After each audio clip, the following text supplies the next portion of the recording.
ఈరోజు గేమ్‌లో, ఈరోజు ఎపిసోడ్‌లో ముగ్గురు గురించి డెఫినెట్‌గా మనం మాట్లాడుకోవాలి.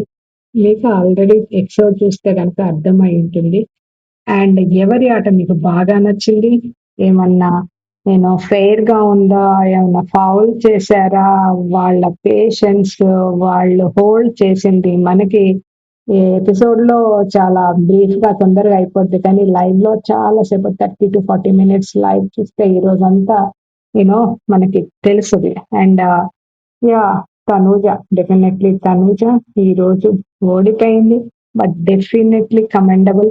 ఆమె ఆడిన తీరు, ఆమె హోల్డ్ చేసిన తీరు and also previous medical history ఉంది. Like shoulder pain and leg pain, I think ankle pain ఇవన్నీ ఉండి మెడికల్ రూమ్‌కి 2, 3 టైమ్స్ వెళ్ళి వస్తూ ఆ విధంగా తను ఆడటం అన్నది హ్యాట్స్ ఆఫ్ తనూజకి డెఫినెట్‌లీ. ఈ రోజున ఆమె ఓడిపోయిన, బాధపడిన ట్రూ ఎమోషన్స్ అండ్ ఏమన్నా కాలేజా ఇదేమన్నా ఓడిపోవటానికి ఇంట్లో అందరిని వదిలేసొచ్చాం. ఎవ్వరైనా గెలుపు కోసమే కదా ఆడేదని చెప్తది చూడండి. అది ట్రూ ఉంది. ఎందుకంటే జస్ట్ ఓడిపోతే మళ్ళా తను ఇంకొక గేమ్‌లోకి వెళ్ళటానికి ఛాన్స్ ఉంటే అది డిఫరెంట్ థింగ్. బట్ ఇక్కడ out of captaincy race like వాళ్ళు టాప్‌లో ఉన్నారని వాళ్ళకి తెలిసినా కానీ, వాళ్ళు ప్రతి గేమ్‌లో వాళ్ళు నిరూపించుకోవాలి. నేను డెఫినెట్‌లీ నాకుంది అండ్ నా ఫ్యామిలీ చెప్పారు, ఆడియన్స్ చెప్తున్నారు నన్ను టాప్‌లో పెట్టారని కామ్‌గా కూర్చోకూడదు. ఓట్ బ్యాంక్ ఎప్పుడైనా మారిపోవచ్చు. అంత ఓవర్ కాన్ఫిడెన్స్‌గా ఉంటే లాస్ట్ మినిట్‌లో ఏదైనా జరగొచ్చు. సో, ప్రతి గేమ్‌లో ఉండాలి. ప్రతి గేమ్‌లో ఆడాలి. లేదా సంచాలకుగా ఉండాలని ప్రతి ఒక్కళ్ళు తపన పడతారు. అందుకనే తను సంచాలకుగా ఉండటానికి కూడా చాలా సార్లు ఆడింది. ఈ రోజు నాకు తనూజ సూపర్ అంటే సూపర్ నచ్చింది. ఆ మెచ్యూరిటీ నాకు కనిపించింది. అండ్ ఎవ్రీవేర్ స్టాండ్ తీసుకుంటుంది. ఓడిపోయినా కామ్‌గా కూర్చోలే. అదే కదా వన్ ఆఫ్ ద థింగ్. మనం రేస్‌లో లేకపోతే డేమన్ 2, 3 సార్లు అనుకున్నాం కదా! అసలు ఇంక పార్టిసిపేట్ చేయడు కామ్ అయిపోద్ది. బట్ తనూజ చాలా అంటే చాలా ఇన్వాల్వ్ అయింది. ప్రతి దాంట్లో కొంతమందికి మిస్అండర్‌స్టాండ్ చేసుకోవచ్చు. దాన్ని రాంగ్‌గా పోర్ట్రే చేయొచ్చు. అన్నిట్లో దూరిపోద్ది. అన్నిట్లో మాట్లాడేస్తది. తను లేనప్పుడు తనకెందుకు కెప్టెన్ కూడా కాదు. ప్రతి చోట తనే ఉంటదన అనే డౌట్, అనే మాట కూడా యాంటీ తనుజ ఫ్యాన్స్ తీసుకొస్తారు. బట్ నాకనిపించట్లే. Involvement and the visibility and also screen presence తనకి చాలా ఇంపార్టెంట్. అండ్ గేమ్‌ని హౌస్‌నే కదా హౌస్‌లో ఉన్న కంటెస్టెంట్స్‌ని, ఆడియన్స్‌ని అందరిని తన గ్రిప్‌లో హోల్డ్ చేసి స్మార్ట్‌గా హోల్డ్ చేసి పెట్టుకుంది. అది very very commendable. So, second person వచ్చేసి సుమన్ శెట్టి గారు. నేను నేను ప్రీవియస్ వీడియోలో కూడా చాలా నవ్వుకున్నా, ఫన్నీగా ఆయన్ని ఒక ఇదిగా మనం చూస్తాం కదా! హౌస్ మేట్స్ కూడా రెస్పెక్ట్ ఉంది, ఇష్టం ఉంది. బట్ ఏం మాట్లాడినా, ఏం చేసినా సుమన్ శెట్టిని నవ్వుతారు కదా! నామినేషన్స్‌లో కూడా ఎంత నవ్వుతారు సుమన్ శెట్టిని. వాళ్ళు చాలా ఈజీగా తీసుకుంటారు. అలా అని ప్రేమ లేదా, డిస్‌రెస్పెక్టా అంటే అది కాదు. బట్ సమ్‌హౌ సుమన్ శెట్టిని కూడా మనం అప్రిషియేట్ చేయాలి. ఎందుకంటే సుమన్ శెట్టి అంత ఈజీగా అప్‌సెట్ కాడు. అండ్ వేరే ఎవరన్నా అన్నారు అంటే దాన్ని ఆయన హార్ట్‌కి తీసేసుకొని దాని గురించి అలా ఏం చేయడు. నన్ను గురించి ఆయన కామెడీ చేసినా, ఫన్ చేసినా హీల్ టేక్ ఇట్ ఈజీ అన్నమాట. అది కూడా మంచి మెంటాలిటీ ఉంది. అండ్ లైక్ బిగ్ బాస్ ముద్దు బిడ్డ అని, రికమెండేషన్ క్యాండిడేట్ అని అండ్ ఆల్సో ఏదో కోట అంట చూడండి. ఎన్ఆర్ఐ కోట అనేసి అదని, ఇదని చాలా అనుకున్నాం. బట్ అబ్బా! ఏమి లైక్ లైక్ స్ట్రాంగ్. డెఫినిట్‌గా ఒక strong mind like physical strong కాదు. మైండ్‌లో చాలా స్ట్రాంగ్‌గా ఫిక్స్ అయ్యారు భరణి అండ్ వీళ్ళిద్దరూ. వాళ్ళకెవరు సపోర్ట్ లేదని వాళ్ళకి తెలుసు. అండ్ మిగతా ఉన్న ఇమాన్యుయల్, రీతు, కళ్యాణ్, తనుజ, డీమన్ వీళ్ళందరూ గ్రూప్‌గా ఆడుతున్నారు. At least Emmanuel, Kalyan and Tanuja definitely వీళ్ళు ముగ్గురైతే చాలా క్లోజ్‌గా గేమ్‌ని ఎలా ఎలా మూవ్ చేయాలి, ఎవరి సపోర్ట్ ఎవరికి కావాలని ప్రతి మూవ్‌ని ఇటొస్తే ఇటే, వీళ్ళని చూస్తే ఏమైతది, నెక్స్ట్ ఇటెళ్తే గేమ్‌ని మాత్రం కంప్లీట్‌గా ఈ ఈ ఫస్ట్ ఫైనలిస్ట్ గేమ్స్ అన్నిటిని వాళ్ళ బోర్డ్ ఉంది కదా! చెస్ బోర్డ్ వాళ్ళ దాని మీద అన్నిటి మీదకి వాళ్ళు ఎవరు ఎటొస్తే ఎటు పోద్దని ప్రతి క్షణం ఇదే డిస్కషన్ ఉంది. అందులో అంత ఆలోచనలు, అంత మెంటల్లీ, ఫిజికల్లీ స్ట్రాంగ్ ఉన్న కంటెస్టెంట్స్ మధ్యలో వీళ్ళిద్దరూ ఆల్రెడీ డెఫినెట్‌లీ ఓటింగ్‌లో వీక్ ఉన్నారు. నామినేషన్స్‌లో వాళ్ళ పాయింట్స్ కరెక్ట్‌గా ఉండవు. అండ్ ఆల్సో లైక్ ఫిజికల్‌గా స్ట్రాంగ్‌గా ఆడలేరు అన్న ఈ టైంలో సుమన్ శెట్టికొచ్చిన ఎలివేషన్ ఆయన చెప్పుకోవటానికి ఒక్క టాస్క్ చాలు. డెఫినెట్‌లీ ఈ టాస్క్ ఆయనకి అండ్ మనుషులకి లైక్ వేరే వాళ్ళకి కూడా ఒక వీక్ ఫిజికల్లీ స్ట్రాంగ్ లేని ఒక కంటెస్టెంట్ ఈ విధంగా ఆడటం చాలా హ్యాట్స్ ఆఫ్. ఇంకా 2, 3 పోసినా గానీ ఆయన కదలకుండా అలాగే నుంచునేటట్టున్నాడు. అదైతే నాకు అనిపించింది. మీకేమనిపించిందో కామెంట్ చేయండి. And also Bharani Shankar. భరణి గారి ఆట కూడా చాలా బాగుంది. ఫస్ట్ లో కొంచెం డిలే అయినా బిహైండ్ ఉన్న డివన్ కంటే, బట్ తర్వాత ఆయనే ఫాస్ట్ గా వెళ్ళాడు. లక్ ఫ్యాక్టర్ కూడా కొంచెం కలిసి వచ్చింది. బికాస్ తనకంతా డెఫినెట్ గా అన్ని ఫిక్స్ అయిపోయినాయి, బట్ డిమాండ్ అక్కడ ఫిక్స్ కాలేదు. సో ఒక స్మాల్ లక్ ఫ్యాక్టర్ కూడా ఇదేదో కష్టపడ్డాడు డెఫినెట్లీ. అది లక్ ఓవర్ రైడ్ చేయలేదు. ఆయన హార్డ్ వర్క్ డెఫినెట్లీ ఫస్ట్ వస్తుంది, లక్ అనేది నెక్స్ట్ వస్తుంది. బట్ ఎనీవే భరణి గారు కూడా తన గేమ్ కూడా సూపర్ గా ఆడారు. అండ్ ఇంకోటి లక్ అని మనం చెప్పలేము, మరి బ్యాగ్స్ విసిరేయటంలో కూడా టెక్నిక్ ఉండాలి. అది కూడా టెక్నిక్, ఆ ఫోర్స్, ఆ ఇది తను ఉపయోగిస్తేనే బ్యాగ్ వెళ్ళి కరెక్ట్ గా టేబుల్ మీద పడుతుంది కదా. ఈ ప్లాంక్స్ అంటే బ్రిడ్జ్ కట్టడం అంటే తను ఒక ఏదన్నా యూనో చేసి ఉండొచ్చు, దానిలో లక్ కలిసి ఉండొచ్చు. బట్ ఆ బ్యాగ్స్ విసిరేయటం అనేది it own mind and also hand strength ఇదంతా బట్టి ఉంటుంది. సో వీళ్ళ ముగ్గురు ఈ రోజు సూపర్ అంటే super. And especially Tanuja anyway lead లో ఉంది, ఓటింగ్ ఉంది, అంతా ఉంది. బట్ ఒక నీడ్ ఆఫ్ ద అవర్ అంటారు చూడండి, భరణి శంకర్ కిను అండ్ లైక్ సుమన్ శెట్టికి need of the hour. That's desperate thing. వాళ్ళు డెస్పరేషన్ లో ఉన్నారు. ఖచ్చితంగా మనం గేమ్ లో ఉండాలి, ఆడాలి. మనం గెలవటానికే కాకుండా అవతల వాళ్ళని ఓడించడానికి కూడా ఆడాలి. మనం ఖచ్చితంగా ప్రతి గేమ్ లో ఆడాలని వాళ్ళిద్దరు కూర్చొని డిస్కషన్ చేసుకుంటారు చూడండి.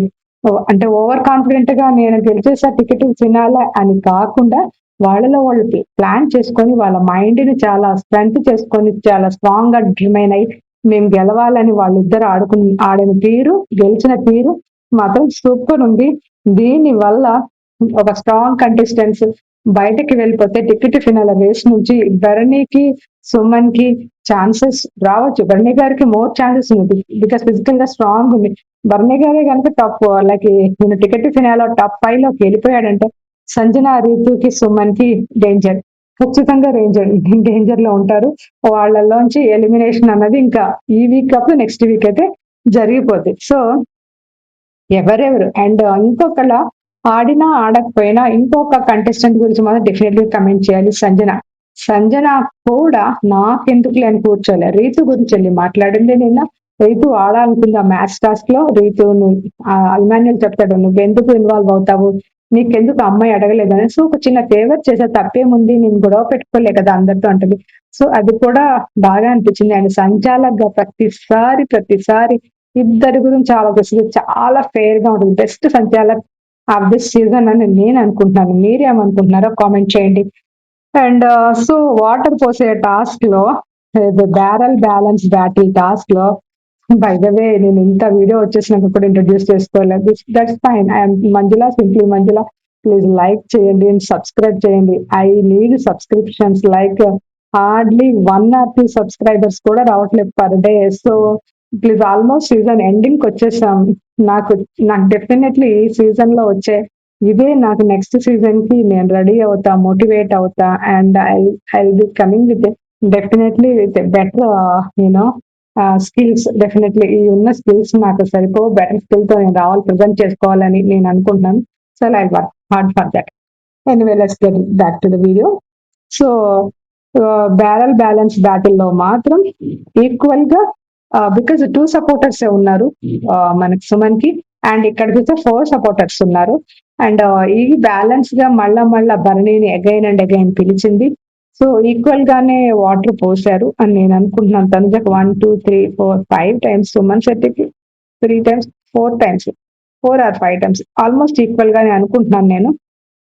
Anyway Tanuja out of first finalist race, but still ఆమెకి ఏం ఫరక్ పడదు. ఆమె ఓటింగ్ లో ఏమాత్రం తేడా లేదు. సో ఇది గెలిస్తే ఒక ఒక మంచి అచీవ్మెంట్ అయ్యేది.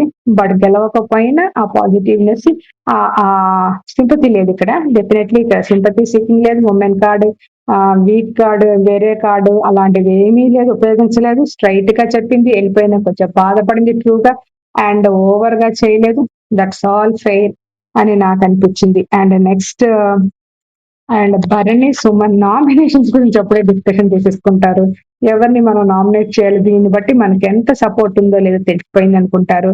అండ్ పవర్ బ్లాక్స్ ఛాలెంజ్ లో సుమన్ శెట్టి అక్కడ కూడా సుమన్ శెట్టి కింద మీద పడిపోతున్నాడు బానే, కానీ ఎక్కువ ఎఫర్ట్ పెట్టలేదు సుమన్ శెట్టి. పెట్టాలని అనుకోలేదు. నాకు తెలుసు వాళ్ళిద్దరు ఆపోజిట్ ఉన్న ఇద్దరు స్ట్రాంగ్ కంటెస్టెంట్స్ లో తెలిసి తెలిసి పోరాటం ఒక పిచ్చితనం అవుతుంది, ఒక ఏమంటారు ఫూలిష్నెస్ అయితే అనిపిస్తుంది నాకైతే. యూనో అంటే ఎఫర్ట్ చేయకపోతే ఎలా తెలుస్తుంది అంటే, ఎఫర్ట్స్ చేసినా కానీ తెలుసు తను ఆల్రెడీ. సో తనకి దీని వల్ల నష్టమేం లేదు, అవుట్ ఆఫ్ ద ఇదైతే వెళ్ళిపోడు. సో ఎవరు గెలిచినా తను ఉంటాడు, బికాస్ తనకి నెక్స్ట్ స్టెప్ లోనే తనకి ఇంపార్టెంట్ కాబట్టి తను చాలా కూల్ గా కామ్ గా ఆడేశాడు. అండ్ ఇందులో డీమన్ పెట్టాడు బికాస్ కళ్యాణ్ కొంచెం ఓవర్ ఇదైపోయింది. బట్ స్మార్ట్ గేమ్ ఆడాడు డీమన్, బికాస్ తన గేమ్ లోనే ఉన్నాడంటాడు. అసలు ఆడకపోయినా అక్కడ నుంచొని ఉంటే కళ్యాణ్ కింద పెట్టాడు, బజర్ మోగిద్ది. That's the plan. ఫ్లవర్ దాంట్లో కూడా అలా చేయాల్సింది, అలా చేయకపోవడం వల్ల అక్కడ తనుజ ఇదైంది. కానీ ఆ టెక్నిక్ ఫ్లవర్ దాంట్లో కూడా డీమన్ ఉపయోగించుంటే అక్కడ డీమన్ కూడా డెఫినెట్లీ గెలిచేవాడు. అసలు పట్టుకొని అట్లా క్లోజ్ చేసుకొని కూర్చొని ఉండాల్సింది, లేకపోతే ఎవరిని పెట్టనీకని ఉండాల్సింది. అది ఆయన చేసిన అక్కడ చిన్న మిస్టేక్.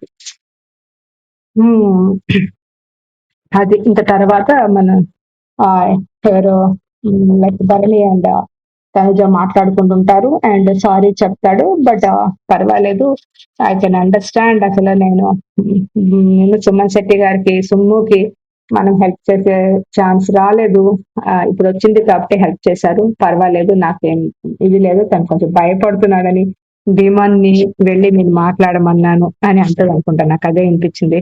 సో ఇది మొత్తానికైతే ఈ రోజు జరిగిన ఎపిసోడ్ ఎలా అనిపించింది? టికెట్ లైక్ గేమ్స్ నచ్చుతున్నాయా, మంచిగా ఉన్నాయా, అంత ఎక్సైట్మెంట్ ఉందా, ఏదో అంత సీరియస్నెస్ ఉందా? బట్ గేమ్స్ అంత సీరియస్ గా లేవని మీకు అనిపిస్తుందా? ఈ ఈ ముందు ముందు గేమ్స్ ఇంకా చాలా సీరియస్ గా ఉంటాయా? ప్రీవియస్ సీజన్స్ లో టికెట్ ఫినాలే అంటే అసలు ఎలా ఉంటుందంటే ఎవరు గెలుస్తారా ఏంటి అని అంత ఫిజికల్ టాస్క్ లు, చాలా హార్డ్ టాస్క్ ఉండే అనుకుంటున్నాను.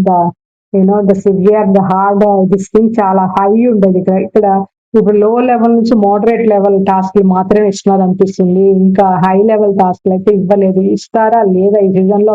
ఆల్మోస్ట్ ఇంక ఇలాగే కంటిన్యూ అవుతాయా? ఆర్ఎల్స్ డిపెండ్స్ ఆన్ ద కంటెస్టెంట్స్ ఎవరు వస్తారో దాన్ని బట్టి టాస్క్ మారుస్తారని మీరు అనుకుంటున్నారా? కామెంట్ చేయండి. So before I close again, please like చేయండి అండ్ ఆల్సో సబ్స్క్రైబ్ చేసుకోండి. Thank you so much. Thank you. I'll be back with another video. And voting result గురించి ఒకసారి చేద్దాము, వీలైతే రేపు చేస్తాను. But thank you.